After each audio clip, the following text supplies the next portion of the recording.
para mí la cana es no tendría a lo mejor las palabras exactas para decirlo, pero son lo mejor que he conocido en mi vida. La Cana es una empresa social dedicada a dar oportunidades de vida a las mujeres que están en un mundo tan oscuro como lo son las cárceles de México. Hoy con nosotros en Desde 11 tenemos a Daniela Ancira, cofundadora y directora general de La Cana. Ella nos va a estar hablando sobre el emprendimiento social, lo que es la real vida dentro de las cárceles y cómo es que el impacto que hicieron con La Cana cambiará el rumbo de vida de muchas mujeres en nuestro país. Quédate con nosotros en esta increíble y muy interesante plática.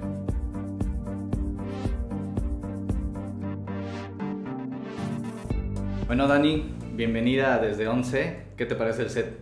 Me encanta, está súper profesional. Gracias por venir, No, gracias por la invitación. Muy contenta de estar aquí. Oye, pues mira, te voy a ser honesto. Estuve ahorita investigando de La Cana desde que te invité un poco más de lo que ya sabía. Y de verdad estoy impresionado de todo lo que has hecho. Bueno, tú y tus socias, sé que tienes son cuatro, ¿no? Somos 4, sí. Me dejaste impactado con todo lo que haces, todo lo que haces por la gente, toda la labor social. Y quiero empezar preguntándote particularmente porque veo que mencionas mucho sobre las circunstancias de la gente que está en la cárcel, de cómo llegan a la cárcel. Pero me gustaría empezar por tus circunstancias, o sea, cómo llegaste aquí, a donde estás, y particularmente que me platiques del impacto que tuvo tu abuela en toda esta parte de La Cana. Sí, pues mira, yo empecé este proyecto hace como 10 años, oficialmente 8, o sea, desde que nos constituimos y empezó como más formal, pero llevo yendo a las cárceles pues, más de 10 años ya. Empecé en la carrera, yo soy abogada, y cuando estaba en la universidad tenía el Anáhuac, donde estudié en la Ciudad de México, tenía un programa de voluntariado donde los alumnos de Derecho podíamos dar asesoría jurídica pro bono en el penal de Barrientos, que es un penal que está en el Estado de México, muy cerca de la universidad, a unos 20 minutos, que eso en Ciudad de México es muy cerca, Sí. nada. Y la verdad yo iba en los primeros semestres de la carrera, no sabía bien como ni a qué me quería dedicar, nunca tenía planeado penal ni nada que tenga que ver con cárceles. La verdad fui porque me dio mucha curiosidad conocer una cárcel y aparte, como bien mencionas, mi abuela paterna fue una mujer que... Pensé que era de tu mamá. No, paterna. Ya. Sí. Fue una mujer que se dedicó a la filantropía y adoptó muchas causas, pero de entre una que apoyaba a mamás solteras, mucho en la educación, como donaba becas y demás, pero también trabajaba con hombres en la cárcel, con hombres privados de la libertad, y yo siempre nos contaba historias de la cárcel. Ella llevaba como este material para hacer como canastas del mercado y las vendía en el mercado y demás. Entonces siempre nos contaba cómo iba a las cárceles y tal. Entonces como que de alguna forma yo creo que normalicé el ir al penal. ¿Y a qué iba a las cárceles? O sea, a dar trabajo. O sea, les llevaba como este material para hacer canastas. Como para el mercado y las vendía. Para darles trabajo. Entonces yo crecí con esas historias de mi abuela, de cómo era pues súper aventada, que se metía a la cárcel no siendo una mujer, en la cárcel de hombres, y cómo pues normalizaba de hombres aparte. Sí, el trabajar en los penales. Entonces cuando a mí se me presentó esta oportunidad de ir al penal, pues lejos como de miedo o algo parecido, me dio mucha curiosidad, ¿no? Yo quería como pues saber cómo funciona la cárcel, todas las historias que me contaba mi abuela y demás. Y fui al penal de Barrientos. Eran los sábados las visitas porque era como extracurricular, no en día de clases. Y me acuerdo que, para empezar, dije como qué cerca está esto de mi casa y qué diferente es esta parte de la ciudad. No es como un México, parecía que fuera otro país, ¿no? Sí, que estás a 2, 3... Literalmente, y cambia todo el escenario. Sí. Y me acuerdo que en la fila, porque era día de visita, sábado y domingo es día de visita en las cárceles, y había como mujeres cargando comida, cargando ropa, papel de baño, zapatos. Yo decía, ¿por qué cargan como papel de baño y zapatos? ¿No? Que no se los dan adentro. Y llegué a la cárcel, y más allá que de las historias, algo que a mí me intrigaba mucho era como qué hacen todo el día en la cárcel. O sea, ¿qué pasa si tienes 10 años de sentencia, ¿no? Te despiertas y luego ¿qué pasa? Entonces, le pregunté a un grupo de mujeres, de chavas que estaban ahí en el patio platicando, y pues, ¿qué haces todo el día? Y me dijeron, ¿cómo que qué hago? Y yo, sí, ¿qué haces? O sea, ¿te despiertas y no hay alguna clase, alguna actividad? Y me dijeron, no, pues aquí hay una maestra, que ahí puedes terminar como la secundaria, la prepa en la cárcel, pero es una maestra para las 350 mujeres que somos.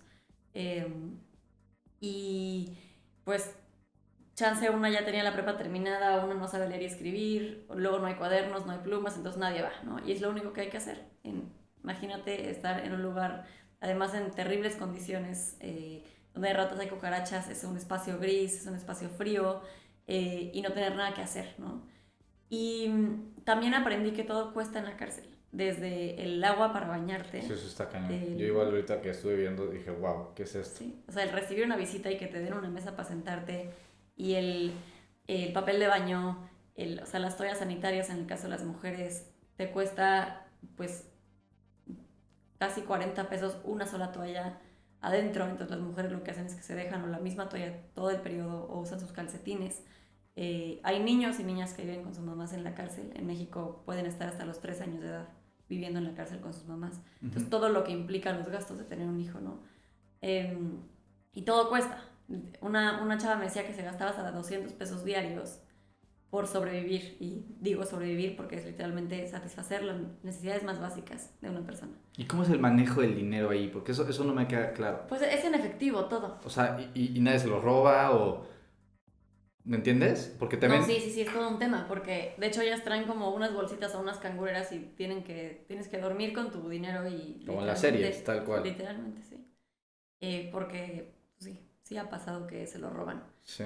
Entonces, si no tienes nadie que te visite de afuera, que en el caso de las mujeres es 8 de cada 10 mujeres no tienen, no tienen quien los visite, nadie los visita. Ni sus hijos. Ni sus hijos, sus parejas, sus mamás, nadie.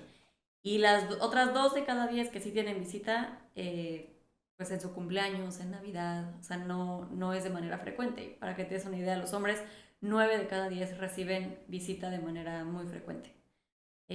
Entonces es enorme el contraste que existe entre hombres y mujeres.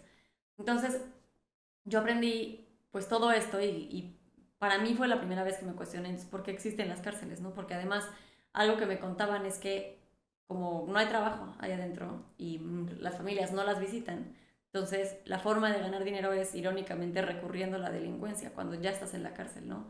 Desde robar, contrabandear cosas prohibidas, las famosas llamadas de extorsión que vienen de la cárcel, hasta prostituirse en el penal de hombres, porque en la gran mayoría del país se les llaman, mal llamado penal mixto. No es que sean mixtos que duerman hombres y mujeres, sino que en el penal de hombres se les hace un espacio a las mujeres y los divide un muro o una reja. Entonces con la corrupción es muy fácil que puedan entrar mujeres a la de hombres y te imaginarás la cantidad de abusos, ¿no? Entonces el trabajo sexual era una forma de ellas ganar dinero. Uh-huh. Entonces me puse a pensar por primera vez por qué existen las cárceles, o sea, por qué tenemos a más de 200,000 personas en la cárcel que no están trabajando, que no están estudiando, que no están aprendiendo nada nuevo y que están recurriendo a la delincuencia desde la cárcel. Desde ahí, sí, como un máster. Exacto, cuando pues en teoría es el lugar que debe prevenir la delincuencia y que debe reinsertar a las personas a la sociedad, cuando es completamente lo contrario.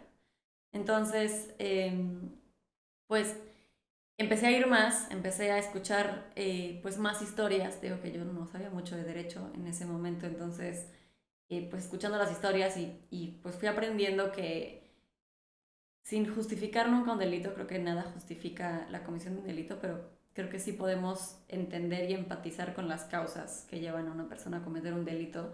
Pues te das cuenta que en muchos de los casos, particularmente de mujeres, pues tiene que ver mucho con los contextos en los que crecieron, en los que se desenvolvieron. Y de esto que dices, ¿te das cuenta después de ya estar ya con el proyecto en mente? ¿O en qué momento dices, no, o sea, no sé si tiene alguna relación con lo que tenías de la infancia, de lo que te platicaba tu abuelo o no, hiciste clic y dijiste, bueno, puedo hacer esto, pero me imagino que esto que ya me estás diciendo es parte ya de tu experiencia en todos los años. Así es. ¿En qué momento dijiste, voy a remar mar adentro, como me gusta decirle, me voy a meter a esto? ¿Te acuerdas de ese momento? Sí. ¿Fue un día o fueron varios meses? O sea, ¿tienes algún recuerdo de eso en específico? Mira, desde que fui la primera vez a la cárcel me enganché muchísimo con el tema. O sea, O sea, dije, que te quedaste impactada.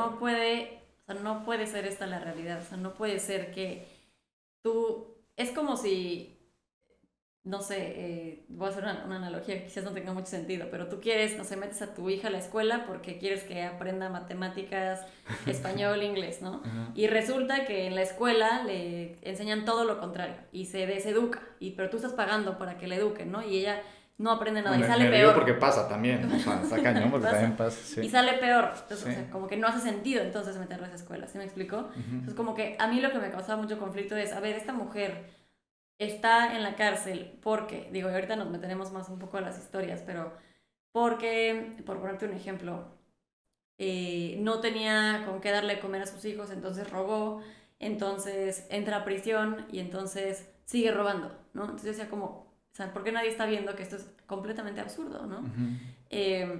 Y cómo puede ser que tengamos cárceles donde, pues lejos de resolver el problema de fondo, estamos como perpetuando estos mismos contextos de violencia y de pobreza que llevaron a las personas a prisión en primer lugar. Sí. Y como que yo siempre digo que una vez que entras en este mundo de penitenciario, de conocer las historias y ves cómo funciona el sistema, ya no, como que ya no puedes salir, ¿no? O sea, ya no puedes voltear para otro lado y seguir con tu vida. Sí, que te topas con esa realidad y ya Exacto. que vaya.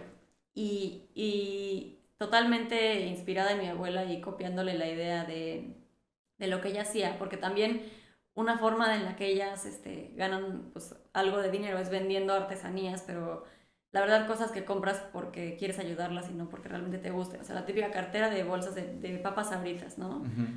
Y como ese estilo de cosas, yo dije, bueno, traigamos un diseño un poco más comercial. Pero sales de esa primera vez ya con ese sentimiento de hacer el proyecto. Pues no desde la primera vez, pero sí te diría que fueron pocos, o sea, la tercera, cuarta, o sea, porque lo que pasaba es que yo llegaba a la cárcel y pues escuchas todas esas historias y decía, bueno, yo te compro esto. Bueno, yo te compro. Estabas ayudando comprando. Ajá, o sea. yo te compro, entonces mejor pues, te voy a comprar algo que sí me guste, entonces mejor sabes qué, hazme esta bolsita para mi sobrina o para la hija de mi amiga y, ¿sabes? Entonces como que empezamos y obviamente yo jamás en la vida pensé que iba a ser mi trabajo de tiempo completo, o sea, yo en ese momento empecé a trabajar en un despacho de abogados, trabajé muchos años en despacho de abogados y pues estaba yo empezando mi carrera, ¿no? Profesional. Y fue un proyecto que se fue desenvolviendo solo y siempre lo digo así porque te mentiría si te dijera que hice todo un plan y un modelo de negocios o sea, no, fue como hay que empezar a vender esto, hay que empezar, de hecho cuando empezamos queríamos hacer como unas bolsas adentro, porque todo muy romántico de que te metes a Pinterest y dices, esto va a salir maravilloso. Pero por ayudar, o sea, por ayudar. Realmente Sí. de esas sale la cana, ¿no? De esas ganas de ayudar a la gente en tus visitas que estuviste yendo tal cual. No fue como que, ay, bueno, tal vez puedo hacer este proyectote. Quiero ayudar a las con las que acabo de hablar. Sí, a unas cuantas, o sea, 5 o 6 personas que me hagan esto y pues de repente, no sé, voy a un bazar y las vendo en un bazar y vamos a ver a quién ayudo, ¿no? Pero para nada como voy a hacer este proyecto de reinserción social, no. Como está ahorita. Como está ahorita, no, jamás nunca ni me lo imaginé. Pero pues así arrancamos. Empezamos vendiendo a prueba y error, bolsas, pues todo lo que se podía tejer y empezó tejido no porque yo tenga algún gusto en particular por lo tejido. Ahorita obviamente ya le agarré mucho amor al tejido. Sí. Pero es porque es muy fácil, o sea, en la cárcel no hay mucho espacio. La gente vive muy hacinada. No hay lugar como para poner máquinas o para poner como nada pesado, además de adaptarte pues, a los protocolos de seguridad que pues, supuestamente tienen en algunos de los penales. Entonces, pues el estambre y la aguja o el gancho es algo que pues, lo pueden tener muy fácil, ¿no? Entonces, por eso empezamos tejiendo. Bueno, yo la verdad no sé tejer.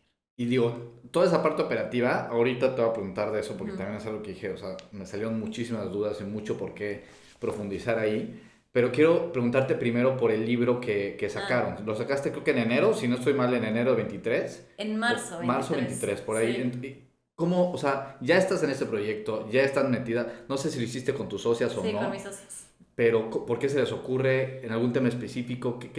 ¿Por qué sale eso? Porque entre más íbamos a la cárcel, pues empiezas a escuchar las historias, empiezas a tratar de entender como esta microsociedad que es la cárcel y que te das cuenta que es un reflejo de la sociedad acá afuera, ¿no? O sea, todos los problemas que tenemos afuera, adentro se exponencian. Y sobre todo porque empezamos a ver que era prácticamente la misma historia repetida una y otra vez, ¿no? Y sobre todo en las mujeres. Como esta mujer que pues tenía una pareja, que era la pareja la golpeaba o ejercía violencia sobre ella, y entonces era la persona que cometía el delito, era la novia de un sicario, de un secuestrador, de un ladrón, del delito que sea. Entonces ella no podía salirse de la relación porque él era el del dinero el que la mantenía, entonces, y además tenía miedo de denunciar, y entonces nunca sale de esa relación, entonces agarran a él y agarran a toda la familia, ¿no? Y bueno, o sea, y agarran a la pareja y muchas veces a los hijos y a los hermanos también. Pero siempre agarran a las mujeres. Y eso pasa muchísimo por lo que me dicen, muchísimo. ¿no? O sea, entonces, empezamos a ver este patrón de cómo las mujeres terminan en la cárcel por los hombres, como por ser, sí, como, es que ellos lo dicen como, como su causa, ¿no? Como la persona con la que vienen, y siempre venían con hombres, que siempre tenían algún tipo de relación con esos hombres. Entonces decidimos ir a otras cárceles de México a entrevistar a mujeres, y venimos aquí a Cancún, estuvimos en Chetumal, en Oaxaca, en Nayarit, en Querétaro. ¿Entrevistar mujeres de la cárcel? Mujeres en la cárcel. Y eran fuera de la cana, o sea, o sea, como que otro proyecto de Sí, o sea, porque ahorita te platico un poco más, pero dentro de la cana tenemos un eje de investigación, incidencia en políticas públicas. Entonces, visitamos como unos 10, 12 estados y varias ciudades dentro de esos estados a la cárcel. Y eran entrevistas aleatorias, no importaba si eras procesada, sentenciada, extranjera, mexicana, del delito que fuera, quién quiere participar en una investigación, y eran entrevistas a profundidad de hasta 3, 4 horas, a veces 5 horas, con ¿Tú las hacías? Sí, íbamos entre 5 y 7 personas por visita al penal, y las hacíamos de 2 en 2, porque aparte hay penales en que no te dejan meter grabadora de voz. Entonces, a mano. Entonces una entrevistaba y la otra pues escribía los detalles que más... como que los highlights, ¿no? Ajá. Entonces entrevistábamos como para entender por las causas, ¿no? ¿Por qué están en la cárcel las mujeres? No el delito por el que se les acusa, sino qué te llevó a ti a terminar en prisión, ¿no?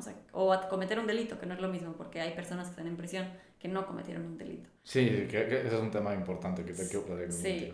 Y entonces entrevistamos fueron más de 500 horas de entrevistas en estos viajes, que duró como un año la investigación, y nos dimos cuenta que literalmente, o sea, yo ahorita con toda la certeza puedo decirte que la principal causa de por qué las mujeres están en prisión es por la violencia de género. Ya sea que la violencia de género la saca de sus casas, no sé, tenían un papá violento, un padrastro abusador, un hermano abusador, se salen de casa huyendo de esa violencia y se topan con una peor violencia por la cual terminan en prisión, o porque eran la pareja de algún delincuente, sí, o de una persona de un hombre al que estaban sometidas, y entonces no podían huir y entonces tenían miedo, tal, y terminan en prisión. Entonces por eso escribimos este libro que narra estas historias o sea, entre investigación y datos y testimonios de mujeres que están en la cárcel, que tiene que ver cómo la violencia de género es pues la principal causa de por qué terminan en prisión, pero sobre todo, por ende, cómo la solución viene desde, uno de los ejes de la solución es pues esta parte de empoderamiento de la mujer, de saber que, a ver, tú no tienes que depender de un hombre, eso tú puedes sola, tú puedes trabajar, porque muchos de los que nos decían es que yo dónde me iba a ir, ni modo que yo trabaje, porque yo soy mujer, ¿no? O sea, las mujeres tenemos que cuidar a los hijos, no podemos trabajar. Entonces, cambiar estas creencias de las mujeres, de tú retomar tu independencia económica, sobre todo, desde luego emocional también, pero esta independencia económica, porque si tú no tienes con qué comer y con qué irte de una relación violenta, nunca te vas a ir, ¿no? Entonces, mucho del modelo de la cana, que ahorita platico un poco más, viene desde el empoderamiento tanto económico como emocional de estas mujeres para que no regresen a la delincuencia, porque otra cosa de estudios que hemos hecho es, tú no puedes, o sea, si tú lo que quieres es atacar la delincuencia, tienes que clasificar los delitos. No es la misma estrategia de seguridad para una chava que se robó un arroz con leche del Oxxo, que este es un caso real que tenemos, a un sicario, ¿no? Entonces, cómo las estrategias de reinserción tienen que ser distintas a partir de la historia de cada persona. Sí, mucho más duras en casos extremos o Exacto. una que tal vez no tiene un problema tan arraigado que fue nada más tenía hambre ese día o hizo una tontería ese día. Exacto, o es un tema de adicciones, ¿no? Por ejemplo, nos Sí, pasa mucho sí, también que pues lo que tienes es un problema de adicciones que no se va a resolver en la cárcel. Y de ese trabajo de investigación del libro, ¿tienes datos así duros de decir, no sé, de las 500 que entrevistamos? De las 500 horas que entrevistamos, Ajá, todas las personas que entrevistamos, el 100% te habló de un era de caso ese de tema. violencia de O género. sea, El 100%. increíble. Sí, sí. Y Y nunca aleatorias en dijimos, diferentes estados. aleatorio, nunca decíamos de qué era la entrevista, ni para qué estudio, ni cómo, porque justo no queríamos sesgar. Porque luego llegábamos a la... O sea, hay unos que sí nos dejaban ir al patio y gritar de que quién quiere participar. Pero hay otros que, no sé, el director o el secretario de seguridad te dice, a ver, mándame qué preguntas se les van a hacer, de qué trata. Entonces ellos mismos decían, mira, te separé a estas 10 personas. Ujú. Que ahí se puede sesgar un poco. Sí. Pero en la gran mayoría era completamente aleatorio y el 100% tenía un tema relacionado con violencia de género. Y eso es increíble porque te das cuenta que la violencia de género tiene un efecto que incluso íntimamente relacionado con la privación de la libertad de las mujeres. Y ahora sí, platícame de los ejes que me estabas diciendo ahorita de la cana. Esta parte es de investigación Sí. y demás. ¿Cómo es que, independientemente de los productos que hacen, que ahorita vamos a Ajá. tocar eso, pero cómo es que ayudan a las, cómo te gusta decirles? Mujeres Pero privadas de en la libertad. privadas de la Sí. libertad. Ajá. ¿Cómo ayudas a esa gente? Mira, empezamos con los productos, ¿no? Como te contaba, el chiste o la necesidad económica es la que vimos más urgente y pues empezamos a llevarles estambre, hicimos muchos productos, prueba y error, etcétera. Se empezaron a vender cada vez más. Esto fue en el penal de Barrientos primero. Ujú. Los empezamos a vender, pero te digo, el chiste era como unas cuantas mujeres, 10 15 tejedoras y listo, ¿no? Y de repente un día abren el penal de Nesa Sur, que es un penal que hicieron de cero justo para despresurizar el resto de los centros, y agarran a la mitad de mi taller y la trasladan a Nesa Sur. Y nos dijeron, por favor, no nos dejen sin trabajo, no sé qué. Entonces dijimos, bueno, hay que replicarlo en Nesa Sur. Cuando llegamos a Nesa Sur, nos dijo la directora, o les dan trabajo a 50 mujeres o a nadie. Y de ahí, o sea, porque entiendo que fue con la náhuac al principio que entraste al Sí, penal de después ya Barrientos, como que pero te cambian fuimos... bueno, te cambian a estas mujeres Ajá. de reclusorio y esa entrada, ¿cómo te la dan? O sea, Pues se va un poco corriendo la voz. O sea, ya nos habíamos hecho amigas del director del penal, del secretario del sistema penitenciario. O sea, como que te vas un poco conociendo. Sin duda la universidad o sea, nos abrió la puerta, nos dio este respaldo institucional que al principio al necesitaron, principio pero necesitabas. después ya Pero luego tenías... ya, exacto. O sea, como que el mundo penitenciario es muy chico. Entonces vas conociendo gente y se te van abriendo puertas en ese sentido. Y entonces, pues nos fuimos a Nesa Sur y nos dijo la directoria, o sea, o a 50 mujeres o a nadie. Entonces dijimos, pues bueno, Sí, que no 50. solo las que acaban de llegar, Exacto, a todas. todas. Entonces ya ahí empezamos a crecer y ahí fue como que hay que poner las pilas porque si tenemos tantas tejedoras, aparte pues eso obviamente sale de nuestra bolsa, ¿no? O sea, no, este, no éramos una sociedad o no éramos ni donataria autorizada, ni una sociedad constituida, ni nada. Entonces ahí dijimos, ya tenemos que constituirlo, tenemos que hacerlo un poco más formal, tenemos que vender más, porque si queremos darle trabajo a esta gente, tenemos que vender. ¿De ahí ya estaban las cuatro de Mismo. ustedes? Ahí ¿Desde ya el estábamos principio? las cuatro. Ok. La que entró un poco más tarde fue Merche, que es la psicóloga, Ujú. porque las tres íbamos juntas en la carrera. Y ahí empezamos juntas. Después Merche, la psicóloga, empieza porque pues empezamos a ver esta parte emocional que estaba íntimamente relacionada con la parte laboral. O sea, tú no puedes, si trabajas en la cárcel, no puedes separar este tema.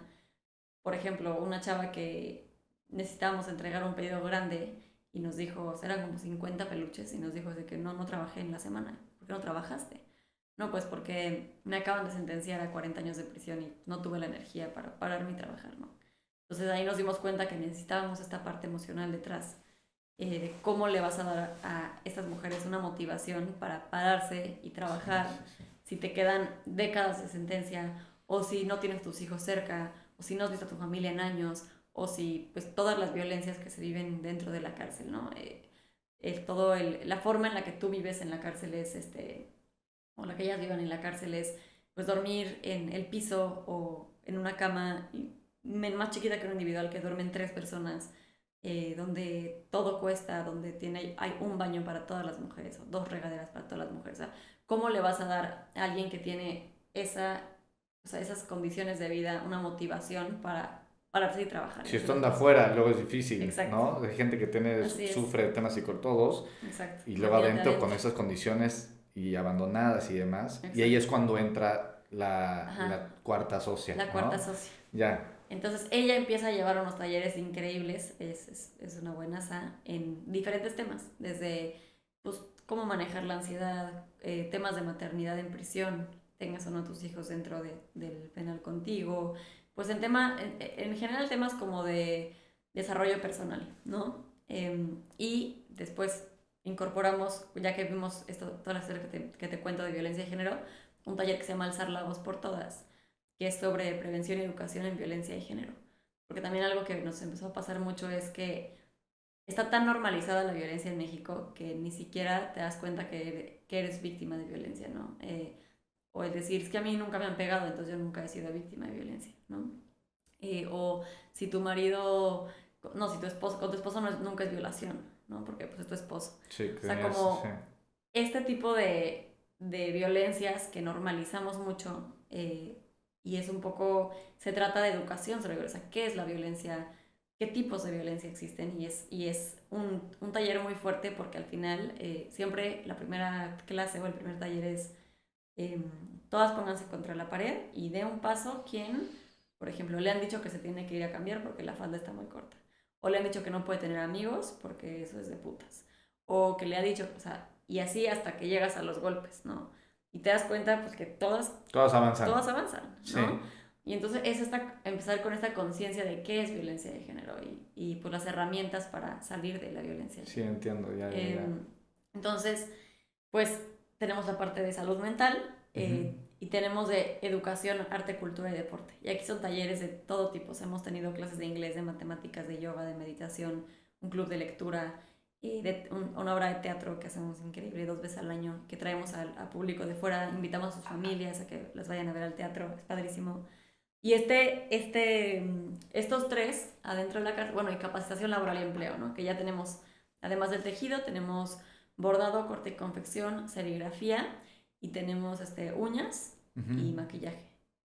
Entonces, este eje se llama Cárceles que Reinserten, que se compone de capacitación laboral y empleo, salud mental, educación, arte, cultura y deporte. Después tenemos Proyecto Libertad, que es un eje donde somos abogadas, psicólogas y trabajadoras sociales. Está increíble. Que es gente que ha entrado y no tiene ni siquiera una defensa, ¿no? Que no tiene una defensa adecuada.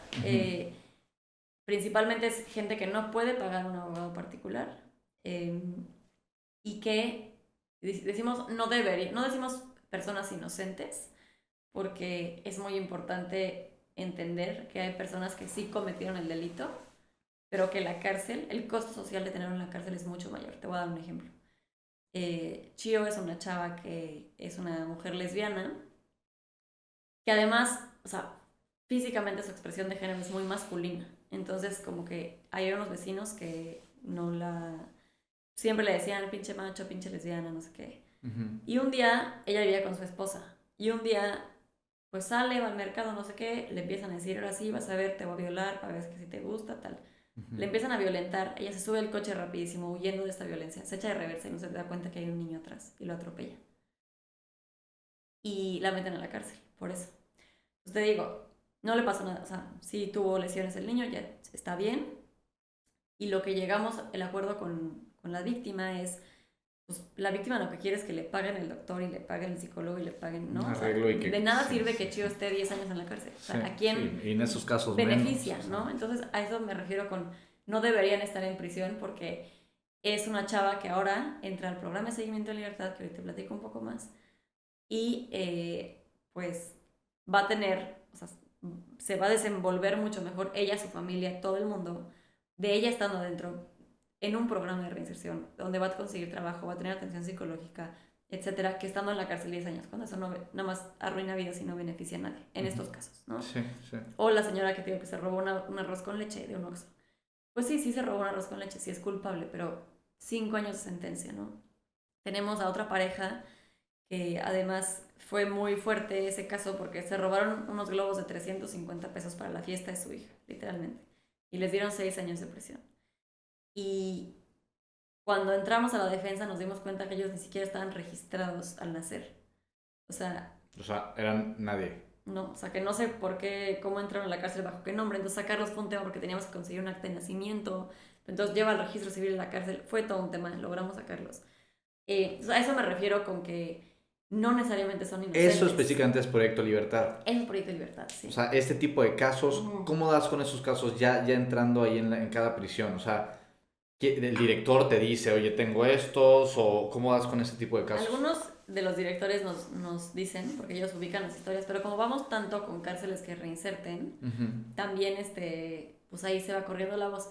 Y sobre todo cuando vamos, o sea, van nuestras abogadas, hay una trabajadora social, 2 trabajadoras sociales y psicólogas. Entonces hacemos entrevistas.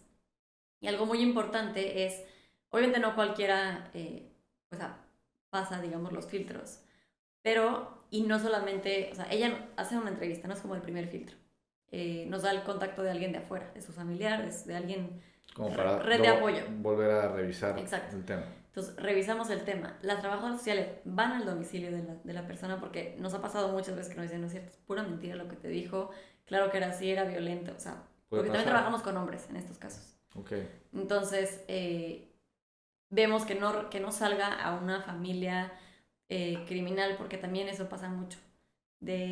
Pues sí, pero si va a salir a este barrio donde el papá es delincuente, la mamá es delincuente, el vecino, todo el mundo se dedica a X delito. Sí, hay barrios que son secuestradores, todo el barrio. Todo el barrio, entonces no te podemos sacar ahí, ¿no? Entonces vemos como eso, si pasa ese filtro, ya después se hace otra entrevista con la psicóloga y si pasa ese filtro, ya asumimos la defensa de esa persona. Entonces son varios filtros, no es nada más como, a ver, tú, ¿no? Sí, o sea, sí. Y te digo que no pueda pagar un defensor de oficio. Perdón, un defensor particular. ¿Y qué se siente cuando sacas a esas personas? O sea, pues la verdad es son que sus ángeles, me imagino perfecto, o sea, estando ahí y que logres salir después de años y años y años aparte va a ser horrible incertidumbre. Yo que estaba en el Torito, es lo más parecido que me puedo imaginar, pero que me digan, no vas a salir y en 10 años y nadie te ayuda, te quedas ahí. Es muy frustrante porque sabes que también escuchamos todo el tiempo que llega la familia a la cárcel por X razón y de pronto llega un abogado y dice, no, a mí si me das 50,000 pesos, a los que le va bien, 150,000 pesos, yo lo saco en 2 semanas. Entonces la familia hace todo, vende todo, se endeuda, le pagan al abogado y se desaparece. Sí. O sea, no es lo común que es eso. Y es tristísimo. Aprovechándose de estos casos. De la vulnerabilidad y de la desesperación de las personas. Entonces, ya no confías en nadie, los defensores de oficio están rebasadísimos. Hay mucha corrupción también en la defensoría de oficio, que son los abogados del Estado, ¿no? Cuando no puedes pagar un abogado. Y hay gente muy valiosa también, pero que está rebasadísima de chamba. Entonces, pues es muy difícil tener una defensa adecuada, que un abogado o abogada que realmente se meta a tu caso y que estudie las pruebas y que muy complicado. Entonces, eso es lo que hacemos en Proyecto Libertad. ¿Y tú te involucras? ¿Qué tanto te involucras en los casos? Me refiero más como en tema personal, porque me puedo imaginar que también hay veces que hasta puedes no dormir por un caso que te interesa mucho. Sí. ¿Cómo cuidas esa parte? Sí, pero también lo tienes que disfrutar, o sea... Mira, la verdad es que ya he agarrado bastante callo, y más que agarrar callo, tristemente te acostumbras a escuchar historias así. O sea, se vuelve lo normal, desafortunadamente. Y pues obviamente hay casos que sí dices, no, o sea, que sí te enojan, que sí te rompen el corazón, pero pues también el entender que tu responsabilidad llega hasta cierto punto, ¿no? O sea, tú das lo mejor de ti en la defensa, en estudiar su caso, en ponerle toda tu energía y todos tus conocimientos y todo lo que tienes en la defensa de esa persona. Y si tú hiciste bien las cosas, pues no hay nada de lo que tú puedas estar como enojada o triste o arrepentida, porque pues tú diste lo mejor de ti. Y si el juez, si tal, o sea, hay cosas que no están en tu control. Y como que aprender eso es, para mí, lo que me ha funcionado para... O sea, yo llego y veo unas cosas horribles en la cárcel, en la oficina, porque aparte cuando salen, ahorita te platico un poco más, no salen y son felices para siempre. O sea, ahí es cuando empieza el reto de verdad, ¿no? Pero entender que hay cosas que están fuera de tu control, y también nos ha pasado que hay gente que o sacamos nosotras o que salen porque ya compurgan, o sea, porque cumplen su tiempo de sentencia, y ves que regresas a lo que regresan a lo mismo, que regresan con la misma pareja que las violentaba y obviamente al principio me frustraba muchísimo, pero ahorita digo, a ver, Ya vas agarrando callo. es una O sea, adulta, esta sí. persona es una adulta, y nosotros le ofrecimos las herramientas, le dimos tal, si no las quiere, pues allá ella, ¿no? Tú haces hasta lo que puedes, Exacto, le das con todo y a veces saldrán bien las cosas. así es. Ahora, eso ya lo dices ahorita después de cuánto tiempo de estar, pero Sí, al principio imagino que te diste varios topes. al principio sí me frustraba más, sobre todo me frustra, o sea, lo que, como que la gente no entienda como todo lo que está pasando y como hay estas historias y hay todo este mundo de injusticia y de dolor y de sufrimiento que no estamos viendo y sales a una vida totalmente contrastante, donde vivimos en una burbuja que, de privilegios, de mil cosas que se nos dan porque sí, o sea, por nacer, por existir, y es como muy contrastante estos dos mundos en los que me muevo, ¿no? Y antes me frustraba más eso, e incluso me empezaba hasta a dar culpa, ¿no? Como ciertas cosas, el ir de vacaciones, como... ¿Y esto lo trabajas tú psicológicamente así tal cual eso o Sí, lo trabajas más como que tú sola? no, yo sí, o sea, llevo años o sea, yendo con mi psicóloga, que se me hace a mí súper básico Para tener a poder descargar alguien, todo sí, eso, ¿sí? sí, no se puede, o sea, Está sin cañón. terapia en la vida no se puede. Ya. Y pues es aprender eso, ¿no? A soltar el control, o sea, bueno, a saber que hay cosas que no están en tu control y sí, y que no todo el mundo le va a dar la misma importancia que tú a las cosas.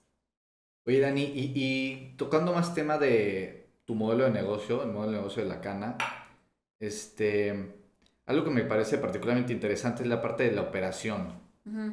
Ahorita nos estuviste diciendo más tema de estructura organizacional, de sus enfoques y así, pero la parte de horario, o sea, de primero de las trabas que te pueden llegar a poner o no las prisiones, Ujú. horarios en los que hacen los talleres, Sí, qué tal, o sea, desde que empiezan a elevar el producto hasta luego cómo reciben el dinero, como te preguntaba hace rato, cómo sí, recibe el dinero la gente que estuvo haciendo los peluches, toda esa parte operativa, qué tan difícil es, qué cosas te has dicho de que ya estoy, o sea, a mí me pasan algunas cosas que obviamente no son tan protegidas como una prisión. Y hay de que no, pues no puedo venir tal hora, y ujú. entonces tienes que estar regresando y tal. ¿Cómo manejas eso? ¿Quién se encarga de eso? ¿Has tenido muchas trabas con esa parte Sí. Mira, operativa? con las autoridades siempre hemos trabajado muy bien. Yo siempre he dicho que tenemos que trabajar en equipo con el Estado, porque si, o sea, ellos no pueden solos, nosotros no podemos solas, o sea, qué mejor que unir fuerzas, ¿no? Entonces, siempre hemos trabajado muy bien de la mano de las secretarias de seguridad, nos han tocado varios secretarios ya y una secretaria, y siempre hemos trabajado muy bien porque ellos pues les conviene que nosotros llevemos talleres y actividades a las cárceles que ellos no están llevando, ¿no? O sea, las tienes ocupadas, más motivadas, se pelean menos, discuten menos porque están ocupadas haciendo otras cosas, ¿no? Eh, pues en ese sentido, siempre hemos tenido las puertas abiertas y nos han facilitado muchísimo pues, que puedes meter tijeras y cosas como Bueno, que... eso es algo bueno, Exacto, mínimo. O sea, siempre hemos trabajado muy bien de la mano de las autoridades. Eh, Obviamente la logística es ajá. muy complicada porque no creas que hay como el taller de tejido, la cocina, o sea, no, hay penales en los que están unas bailando una clase de salsa porque luego entre ellas inventan, o sea, hay la maestra de zumba, pues una les da clases de zumba, otros están en misa, la clase de zumba, unas están cocinando una cosa con muchísimo humo y aceite y tú estás en la clase de tejido y hay un bebé, ¿no? O sea, todo eso está pasando al mismo tiempo. Entonces, es muy difícil sí, la operación y la logística, como dices, aparte de que pues súmale todo el tema emocional, hay mucho tema de adicciones también. Tenemos una maestra de tejido que se llama Mase, que es desde el día uno lleva con nosotras y es así, una cosa maravillosa. Es la que tal cual les Ella enseña les a enseña todo tejer. perfecto y ella o sea, la adoran, ¿O pero al mismo Mase se tiempo, llama? ¿Cómo se llama? Macedonia, Ah, Mase. Macedonia, ok. Ujú. Y es súper estricta en que, o sea, al final el producto tú lo tienes que comprar porque te gusta, no por la causa. Sí, o tal vez compras una vez por la causa, pero luego ya no Exacto, vas a regalar y demás. exactamente. Entonces, y tiene que tener, no sé, un conejo de peluche, se tiene que ver igual que el otro conejo de peluche, igual que el otro, aunque sea una cosa artesanal, ¿no? Hecha a Ujú. mano. Entonces, eso ha sido muy complicado. Ella va una vez a la semana a cada penal en los que trabajamos. Ya trabajamos o sea, toda la cana está en 13 penales, pero la parte de tejido está en 6. Ok. Entonces se va turnando los días, una a cada penal, y ahí ella les dice, por ejemplo, esta semana vamos a aprender a hacer el conejo. Entonces, para la siguiente semana tienen que hacer 3 conejos. Entonces les deja como tareas y las va revisando y las va revisando y las va revisando. Pero sí es muy difícil, o sea, lo que ella ha logrado es impresionante. ¿Y los ingresos son nada más de la parte de tejido? Sí, o sea, Todo lo tenemos demás es donativos. costo. Bajo, pero le cuesta a la cana. Sí, Porque sí, decías 12 penales en las que estamos trabajando y sí. lo demás.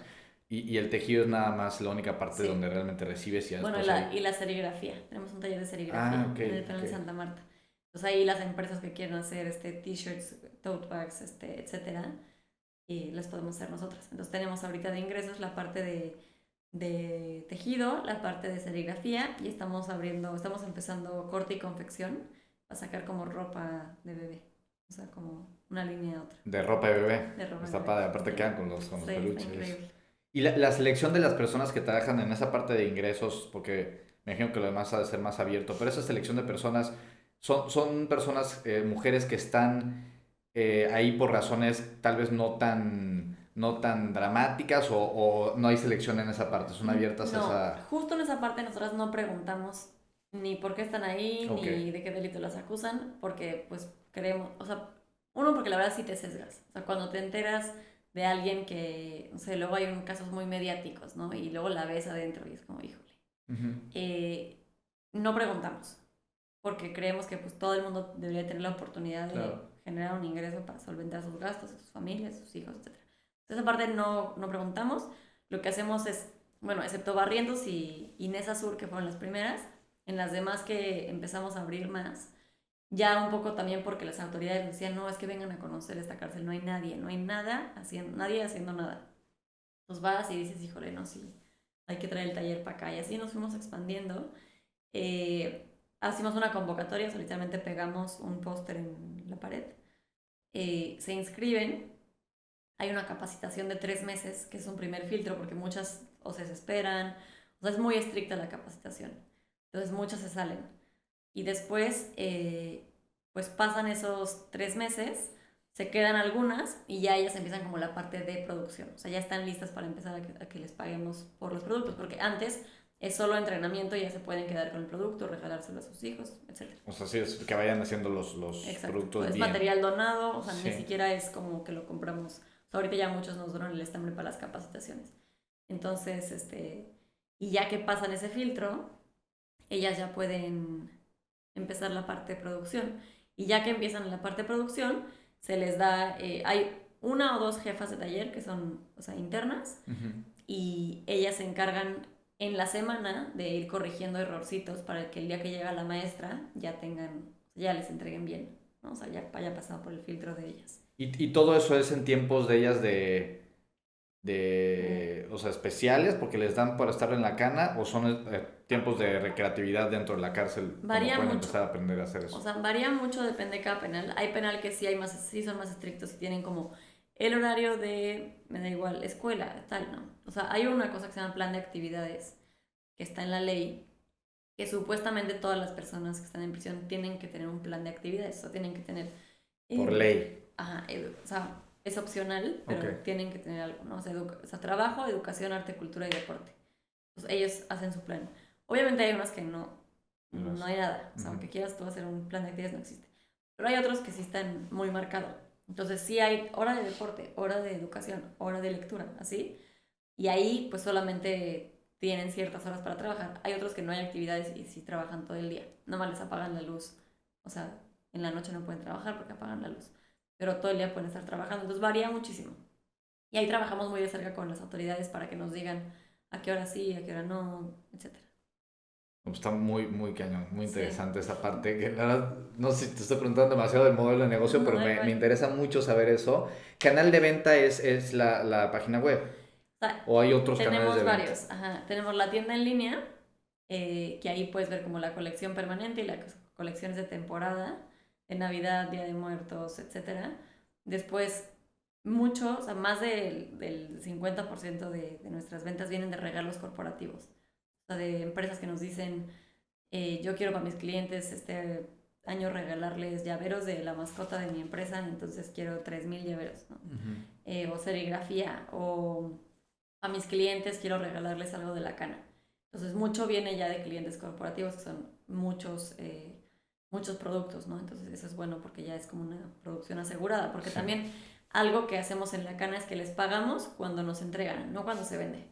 Okay. Entonces, cada quincena se les hace un corte. Sí, porque de que... si no ellos allá adentro van a decir, no, y estas nunca... Sí, exacto. Entonces, el proyecto empieza a perder. Exacto. Entonces, tú entregas 3 osos, en la quincena se te van a pagar 3 osos. Si yo los vendo después, pues ya, o no, ya es mi tema. Eso está muy padre. Muy Entonces, estamos también mucho en bazares. Y damos también mucho conferencias en empresas y demás. Y llevamos como un stand a empresas y a eventos de ese estilo. Y hacemos mucho pedidos personalizados. Entonces, igual, si alguien quiere, tú quieres a Coca, tu perrita en peluche, se puede hacer, ¿no? Y ese estilo. Oye, y la parte de modelo de franquicias, sé que tienes un proyecto de eso. ¿Cómo lo van a hacer o cómo lo tienes pensado proyectar? Ya lo estamos haciendo. Eso empezó porque de otros estados nos empezaron a buscar que querían también hacer lo mismo y tal. Entonces, platicamos con una consultoría en franquicias, un despacho de consultoría que se llama Fejer Consulting, que ellos empezaron un modelo que se llama franquicia social. Entonces, platicando con ellos armaron todo el modelo, y literalmente estandarizamos toda la operación. Todo lo que te estoy contando ahorita está en manuales de producción, de administración, de todo tipo, para que tú puedas, o sea, obviamente con una capacitación por parte nuestra, que tú puedas replicar la cana tal cual en otro estado. Y también lo hicimos así porque para mí, si yo quisiera abrir la cana en Cancún, pues tendría que dividirme en 1,000 para... Sí, para eso se hacen las franquicias, no tener que operar. Exacto. aquí. O sea, operar es muy complicado. Sí. Entonces, de esta forma también, o sea, tú inviertes en esto, pero también las ventas son para ti. Entonces empezamos el año pasado en Ecatepec, tenemos una franquicia, y este año... ya hay franquicias de la cana, operando ya. Operando ya. Okay. Una en Ecatepec y otra en Querétaro, que empezó literalmente hoy. Felicidades. Sí. Qué padre. Gracias. Sí. En Querétaro, y pues, o sea, lo acabamos como de lanzar oficialmente otra vez, porque queríamos ir como muy lento. Entonces empezó como muy en corto, y pues estamos viendo otros estados. Estamos viendo en Monterrey, estamos en Tlaxcala, Chihuahua, etc. O sea, ese es el plan de crecimiento para llevar la cana a más lugares. Sí. ¿Y esa idea de dónde nace? O sea, es que, a ver, el emprendimiento social, estás haciendo bien a mujeres que lo necesitan, y obviamente también tiene que ser un negocio. O sea, no puedes, a ver, tú estás en eso metida full time. Sí, también algo, no puedes nada más vivir totalmente de ser madre de esa, ¿no? Entonces, no, y esa idea creo que tiene que cambiar ya. O sea, el hecho de que si haces algo social, entonces no puedes ganar dinero. Entonces, ¿quién va a hacer las cosas? ¿El gobierno no las hace? Sí, justo platicaba con un amigo que decía, ¿por qué al CEO de Coca-Cola que vende azúcar con agua con azúcar, o sea, refresco con azúcar a los niños, le pagamos miles de... Y aparte, todos los CEOs de esas empresas son súper bien vistos, de que wow. Exacto, pero queremos que alguien resuelva la educación, la delincuencia, el medio ambiente, y no le vamos a pagar bien, ¿no? O sea, no hace sentido. Entonces, tenemos que empezar a ver esos trabajos también como bien pagados y una opción para que cualquier persona profesional con maestría, con tal, pues quiera dedicarse también a eso y también tener una oportunidad de ganar bien y de... Pues, sí, de desarrollarse profesionalmente. Exacto. También. Sí, sin así, que implique un sacrificio en tu estilo de vida ni nada, ¿no? Claro. Oye, ahorita que bueno, te comentaba del gobierno, que me decías de que los directores en este tipo de prisiones así sí te ayudan, ¿no? Te colaboras con ellos. Conociendo que tú eres una experta ya en cárceles, en todo este tiempo que estuviste, ¿dónde crees o dónde está el cuello de botella de la buena voluntad que tienen ciertas personas a la realidad que viven? No, es que todo, o sea, yo te diría que desde los custodios tenemos que pagarles mejor y tiene que haber más, o sea, hay prisiones, no sé... ¿El tema de recursos? ¿No se asigna suficiente recurso? No, sin duda no se asigna suficiente recurso porque también está mal visto, ¿no? O sea, si te fijas, todo lo que dicen en campaña los legisladores es vamos a aumentar las penas de prisión y vamos a la pena de muerte y vamos a tratar peor. O sea, Bukele es el rey por cómo trata a las personas en la cárcel. Sí. Y si tú dices, no, vamos a pagarles mejor a los custodios, vamos a dignificar las cárceles, nadie va a votar por ti, ¿no? está mal visto, a pesar de que pues realmente las soluciones hemos demostrado nosotros que funcionan, ¿no? Para que te des una idea, en la Ciudad de México hay más o menos 40% o sea, promedio 40% de reincidencia. O sea, de la gente que sale de prisión, regresa, el 40% regresa a prisión. Altísimo. Altísimo. Hay estados que tienen el 65%. En la cana es solo del 3%. Solo el 3% que de nuestros la programas gente que está ha regresado involucrada a con prisión. ustedes. Wow. Y solo nos ha pasado por temas de adicciones.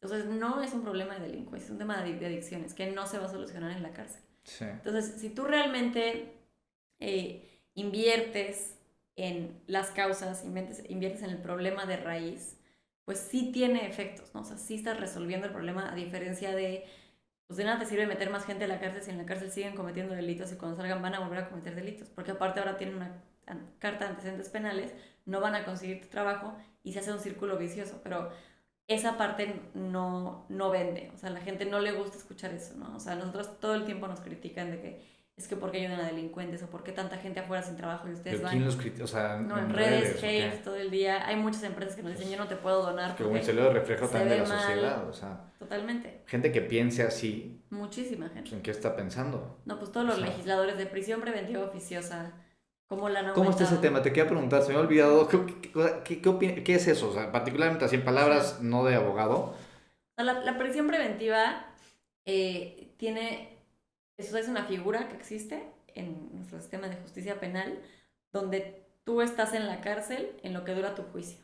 O sea, en lo que vemos si eres culpable o no, te metemos a la cárcel porque te que puedes en Estados jugar. Unidos es diferente, ¿no? La famosa que allá es... Allá es jail y prison, pero sí existe igual. O sea, pero en lo que hacemos tu juicio eres culpable y estás... Hay veces, o sea, existe igual, pero existe la prisión preventiva justificada y la oficiosa. La justificada es que yo, porque pues tú tienes recursos y te puedes fugar, mejor te meto a la cárcel para que no te fugues, ¿no? Eso se justifica la prisión preventiva. Okay. O porque puedes poner en riesgo a la víctima. Se justifica. En México existe la oficiosa, que hay un catálogo de delitos en la Constitución que si a ti te acusan de un delito, automáticamente, sin tener que justificarlo, te meten a la cárcel. O sea, porque te acusaron de... Porque te acusaron de eso. Sí. Y, o sea, este catálogo ha ido aumentando, particularmente en esta administración. Entonces, ya ahora hay muchísimos delitos en ese catálogo que tan solo porque te acusen, ya pasas tu tiempo, o sea, tu juicio en prisión, que puede durar 15 años. O sea, yo tengo a mujeres, tengo una chava que salió hace como 6 meses, que estuvo 23 años en prisión preventiva. O sea, ni siquiera, o sea, no fuiste tú la culpable. Perdón. Sí, literalmente. Y para que te des una idea, el 49% de todas las personas en la cárcel están en prisión preventiva. O sea, ni siquiera tienen una sentencia. O sea, es ridículo, sí. Pero todo el mundo celebra este tipo de medidas y los legisladores proponen cada vez más feminicidio. No, sí, prisión preventiva oficiosa, pero no estás atacando las causas del feminicidio. Es que tal parece que están como no, la inseguridad se desborda. Exacto. Dicen, vamos a poner estas medidas para que vean que sí estamos haciendo algo, cuando el problema es otro. El problema viene de raíz, o sea, no está atacando de raíz el problema. Entonces, pero es un tema que incomoda tanto que tanto vivimos los mexicanos, que hay tanta violencia y tanta delincuencia en el país que ni siquiera le entramos a fondo porque ni siquiera queremos escuchar qué está pasando, ¿no? Sí que se vayan a la cárcel, se hizo justicia a cárcel y ya no vemos qué pasa después. O sea, ¿qué tal esa persona sigue cometiendo delitos en la cárcel? ¿Qué pasa con sus hijos? Se fueron al DIF. O sea, ya a nadie le interesa qué pasa después. ¿Me explico? Sí. Y ese es el problema.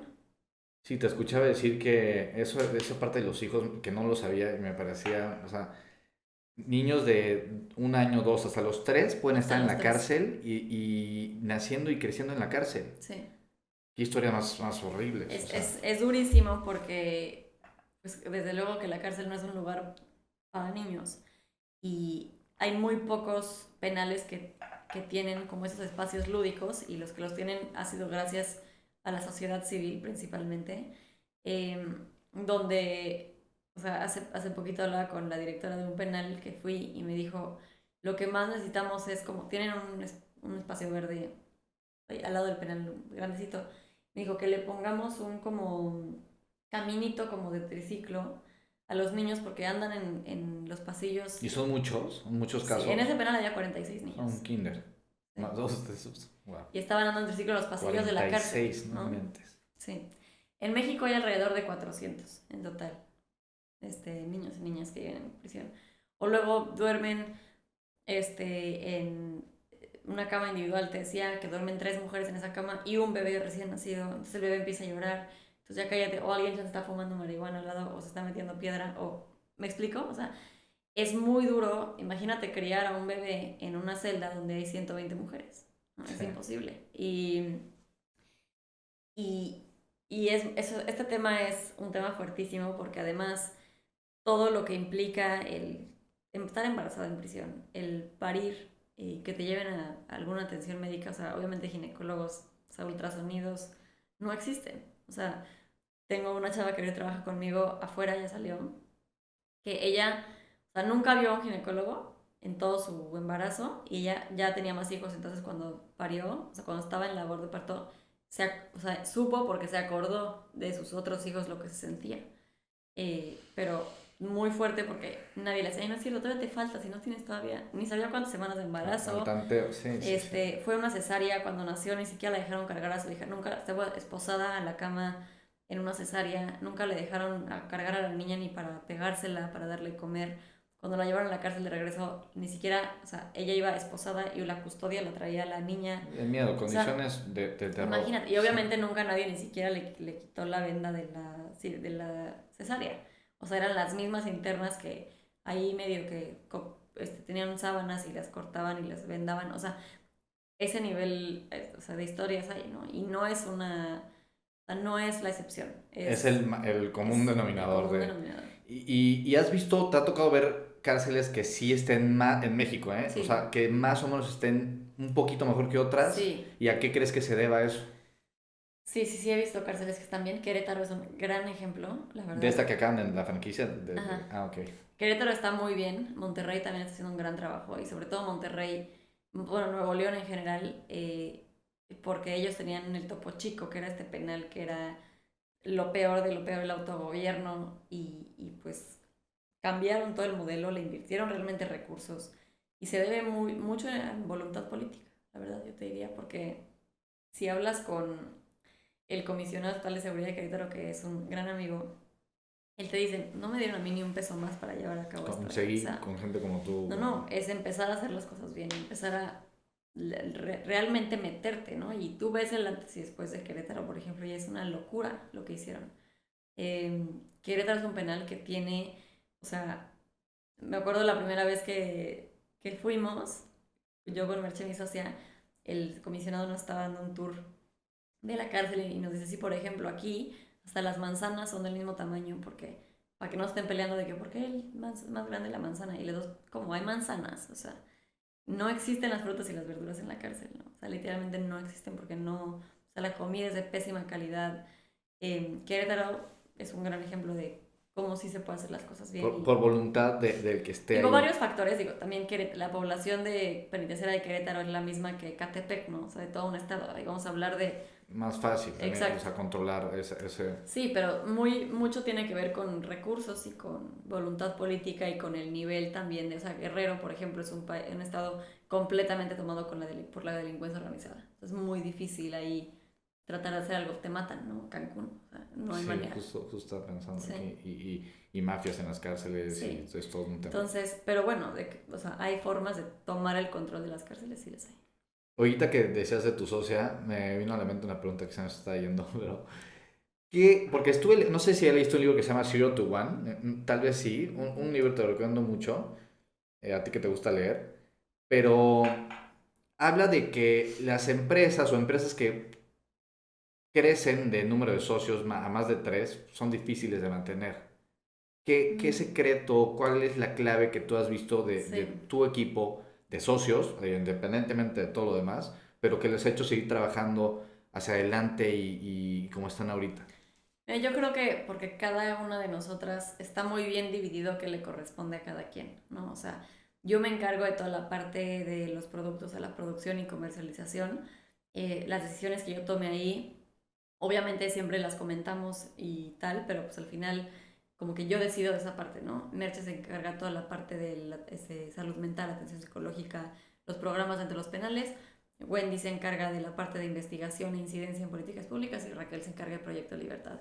Está muy bien delimitado qué le corresponde a cada quien y así no hay conflictos de que, no, yo sí quería, no, tú tienes la última palabra en este tema, tú en este, tú en este. Y la verdad nos ha funcionado súper bien, o sea.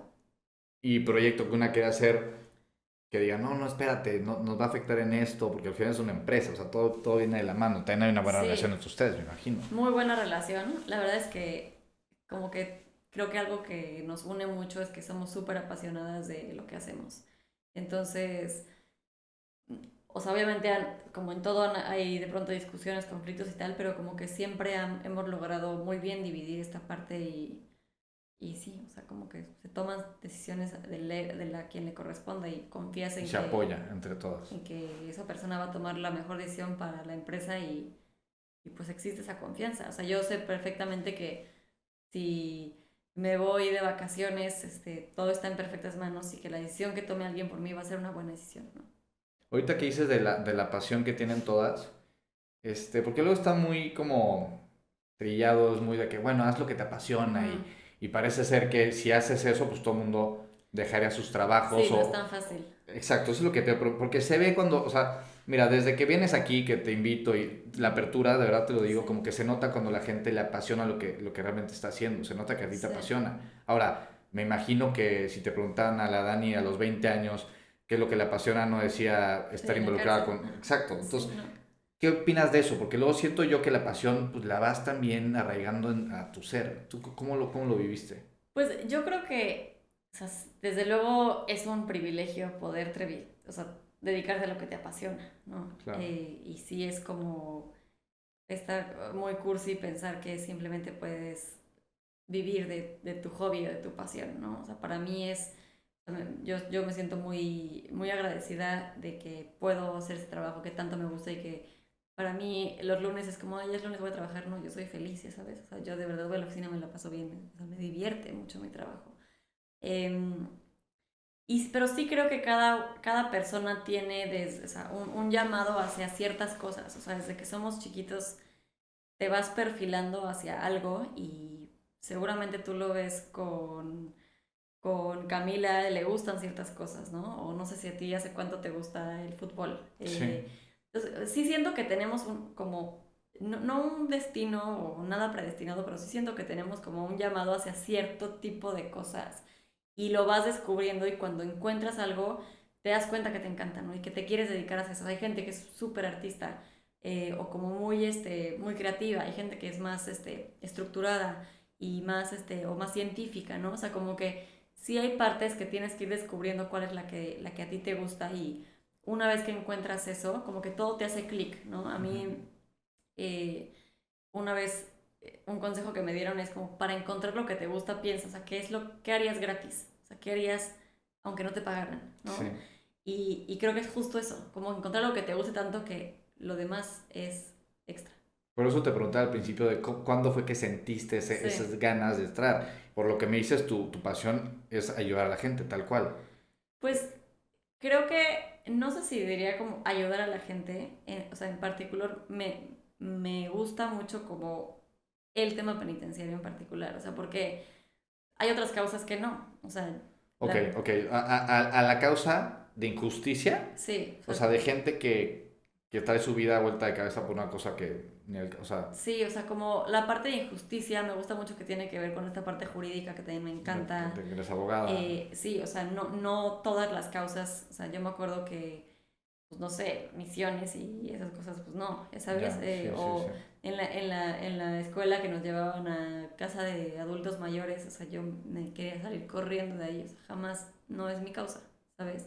Entonces es más como que un tema de ayudar.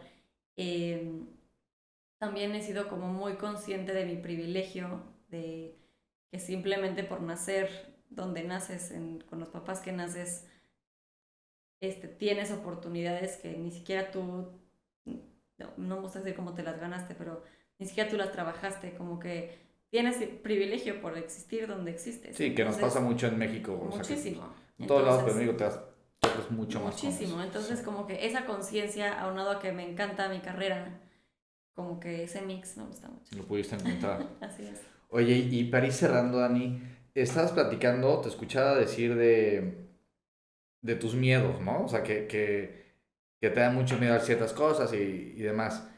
Y también a la vez, una de tus frases favoritas de Richard Branson, que es algo de que si tus sueños no te asustan lo suficiente, no son tan grandes, Sí. no son lo suficientemente grandes, o sea, como que la parte de tus miedos personales con romperlos en el proyecto que estás, ¿cómo lograste quitarlos y dejarte llevar por tu pasión?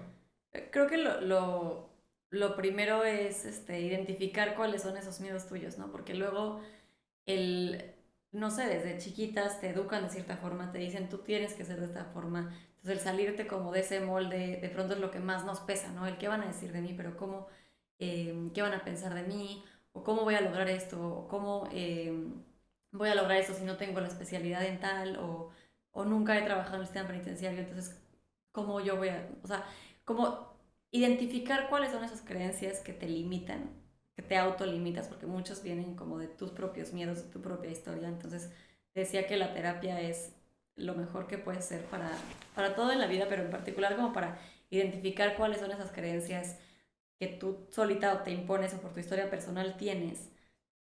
Y, y de pronto te das cuenta que muchos son eso nada más, ¿no? Creencias.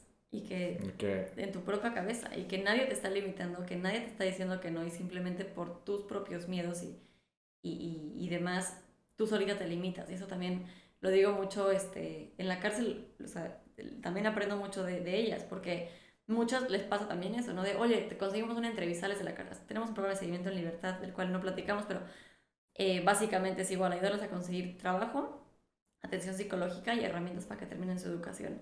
Entonces, en la parte de trabajo les decimos, oye, te conseguimos una entrevista para que seas, voy a inventar, recepcionista de tal empresa. No, ¿cómo? No, yo no puedo.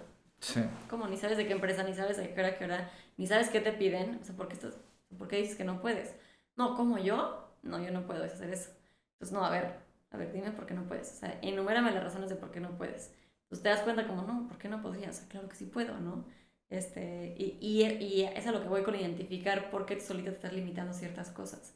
Entonces creo que así, o sea, identificando tus propias creencias y darte cuenta que muchos son porque a ti solito te da miedo. O sea, es más lo que tú piensas de ti misma que lo que realmente es la realidad del mundo de afuera. Sí, entender que cuando tienes miedo es porque estás haciendo algo bien, ¿no? Normalmente los Exacto, proyectos importantes te dan miedo, lo vas a tener. La cosa es no claro. dejarte... Y no tratar como de, no sé, vas a hacer un proyecto y dices, no, pero ¿y si pasa tal y si pasa tal? Pero si en 5 años, bueno, en 5 años lo resuelves, ¿no? O Ujú. sea, algo que me dice mucho mi terapeuta es, mira, si te preocupas ahorita o te preocupas cuando pase, igual te vas a preocupar. O sea, no porque te preocupes ahorita no te vas a preocupar después, ¿no? O no porque te dé miedo ahorita quiere decir que no te va a dar miedo después. Entonces, si hacer tal proyecto piensas que vas a fracasar y eso te da tristeza, no te pongas triste ahorita. O sea, cuando pase lo resuelves, ¿no? O Sí sea, pasa, ¿no? si Ya tu pasa, o mente sea, ¿por empieza... qué estás ahorita construyendo escenarios y preocupándote por escenarios que ni siquiera han pasado y ni sabes si van a pasar? Entonces, como que sí se trata mucho de aventarte y lo resuelves en el camino y no pasa nada, ¿no? Eso es como una clave, un secreto de emprender, ¿no? Sí, o sea, y luego piensas, planeas una cosa y te sale completamente otra y entonces resulta que esa era la buena. O sea, también es muy divertido esta parte de emprender porque pues cada día es a ver qué pasa y cómo lo resuelvo y también estar pensando en maneras creativas de resolver las cosas y de buscar soluciones a problemas que ni siquiera sabías que tenías ni que se podían presentar. O sea, nos ha pasado de todo lo que te puedas imaginar y pues la hemos sacado y así es esto. Qué padre. Oye, ¿en la cana qué proyectos hacía a corto plazo? Me decías de la ropa de... O sea, como que están Sí. emigrando la parte de... ¿Qué es lo que más te emociona de la cana particularmente? Me emociona mucho replicarlo en otros estados. Ahorita que estamos en entrevistas con varias personas que les interesa replicar la cana, esa parte me emociona mucho, como ver cómo se desenvuelve sin que estemos en la operación. Y eso es lo que, pues al final yo quiero, ¿no? Y todas queremos que el proyecto crezca, que más mujeres participen en él, que pues esté en todo México y en otros países. ¿Ves a la cana en otros países? Sí, me encantaría. En Centroamérica y así. Sí, creo que No, sería muchas increíble. felicidades. La verdad es que Gracias por venir, me encantó platicar contigo. No sé si quieres cerrar con algún otro mensaje o algo que te haya gustado decir que no te pregunté. Pues nada, que conozcan más de Lacana en www.lacana.mx o en redes sociales @lacanamx. Ok, pues Dani, gracias, de verdad es te lo voy a decir, increíble lo que están haciendo, la ayuda, la parte de negocio, la parte social. Eres un ejemplo, son un ejemplo tú también, bueno, tú y tus socias para muchas personas. Espero que inspires a mucha gente en este podcast y bueno, que te sigas en las redes sociales. Bienvenida desde 11, seguramente en 2-3 años vas a volver a venir y cuando estamos viendo de Lacana en otros lugares y a veces una de esas sale algo aquí en Cancún. Increíble, muchas gracias Luigi por la invitación y feliz de estar por acá. Bueno, pues nos vemos, que estén bien. Si existe algún reto para nuestro país, es precisamente la labor social. Lacana es un ejemplo para todas y todos de que se puede hacer esta labor y aparte tener buen negocio. Si conoces a alguien que le interese este tema, por favor comparte el episodio y sigue atento a todo lo que se viene en Desde 11. Yo soy Luis Macuset, muchas gracias por estar aquí, nos vemos.